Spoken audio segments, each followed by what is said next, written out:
We finally got some more information on the Into the Light event happening on April 9th in the TWID article today. We're going to be diving into the information provided here and a little bit of speculation on my end. But before that, I know what you're thinking. Dave, you haven't covered Destiny 2 news in a while. Why start up again? I know a lot of my content is based around builds, but here's the thing. Anytime there's an update, anytime there's a change to the game, something in the builds will almost always change. And covering these big things in the TWID articles and the updates, I feel like are very important to not just myself, but to you guys as well that need this information. I'm not going to be doing the Tuesday weekly reset stuff. I'm not going to be doing Xur's inventory, what the trials map and weapon are. All that stuff is already going to be out there. There's plenty of other creators that literally only focus on news and nothing else. And I feel like you can get that information there. I just want to cover the really important stuff that's going to be happening in the game. In any event, let's dive right into it. So as you can see, we have the Into the Light visual. This is going to start on April 9th, like I said, alongside update 7.3.6. And there are a couple things I want to point out in this visual. Number one, we are in the city and there's darkness structures that are in the city. We have darkness ships that are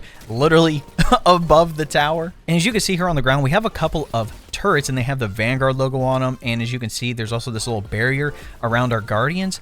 And people are speculating that this could be some sort of horde wave based game mode. And as you can tell, there's a lot of hive here. If it does end up being a wave based game mode, that would be very cool. But in all likelihood, it might just be a 3-person match made playlist or a 6-person match made playlist at the end of the day. We'll just have to see. Again, it's all speculation. The other thing I want to point out is the weapon on the Hunter and the Warlock in the image. So on the Hunter, that is a hand cannon. It's the same design as the Midnight Coup. It was a staple hand cannon to have in Destiny 2 Year 1 from the first Callus raid. This thing was fantastic. From what I've heard, it's not going to be the Midnight Coup, but I'm happy that we're getting the design back because we haven't had a hand cannon with the same design, but you know, we've had the Better Devils remake a million times over, so I'm happy that that's coming in. And if you look at the Warlock, the pulse rifle it's holding is the same design as the Blast Furnace from Black Armory, and it's been highly speculated, and people are kind of confirming that Black Armory weapons are coming back, which I hope is the case. That'd be very cool. I hope this isn't like some sort of redesign for those weapons, because those weapons were very nice. The other big news with this is that Bungie is actually going to be going live on Twitch every Tuesday reset leading up to the Into the Light event, which we haven't had like a Bungie stream in a very long time. So I'm hoping we get a lot of transparency here, not just about the event, but essentially the future of the game. There's a lot of people that are scared for the final shape. Like I'm worried about the final shape, so I'm hoping we have some good information every single week. There's also going to be some Twitch drops in the form of emblems here. So if you watch 30 minutes of any of the live streams, you get the Those Held Dear emblem. And if you watch 2 hours, you get the Echo Diamond. Now, I know a lot of people out there are emblem enthusiasts. They want to collect every single one of them. So this will be an opportunity for you. I could honestly care less. I'm glad that we're doing something in the Destiny 2 playlist finally. So we actually have more people, you know, showing up to live streams. But again, that's just my opinion.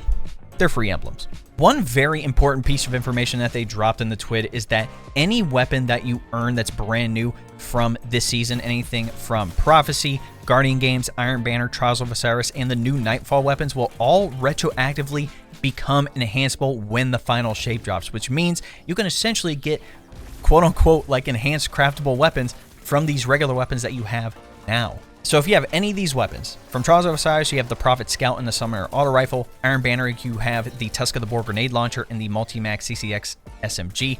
For Nightfalls and Grandmasters, you have the Wild Style Grenade Launcher and the Slammer Sword. Those are brand new. Guardian Games, again, you have the Strand Scout Rifle, the Taraxipos, the Tidal Submachine Gun, and the new Hullabaloo Arc Waveframe Heavy Grenade Launcher. And then the big one for me, which is the Prophecy Dungeon. Again, you have Prosecutor. This thing just completely shreds. If you have a target lock roll and we can make it enhanceable, that's going to be nuts. The Adjudicator SMG, Relentless Pulse Rifle, Judgment Hand Cannon, the reprised Darkest Before Pulse Rifle, because it used to be arc, but now it's solar, so that's pretty cool, and the Sudden Death Shotgun. The rest of the information in the TWID is about Guardian Game statistics, a couple of known issues, a couple of updates that are going to be happening. Nothing too crazy outside of that. I mainly just wanted to talk about Into Light, give you some information, and essentially tell you to collect every single gun that you can from the ones that I mentioned from this season, especially Prophecy Dungeon.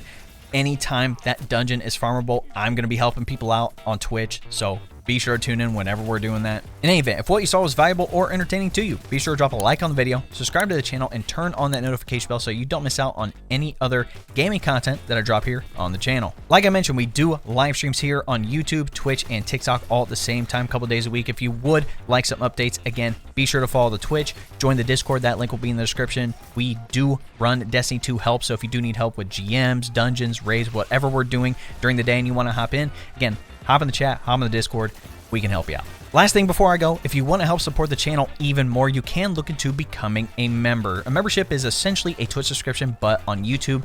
It's actually cheaper on YouTube, which is just hilarious in any event. The main thing is that you get access to exclusive emotes, monthly badges, and other cool things here on the channel. Mainly, you get access to some of my exclusive content early. So if you would like more information, all you have to do is press the join button next subscribe, and that'll give you a rundown with all the details you need. All right, ladies and gentlemen, Spinning Boy. We'll catch you in the next one. Cheers!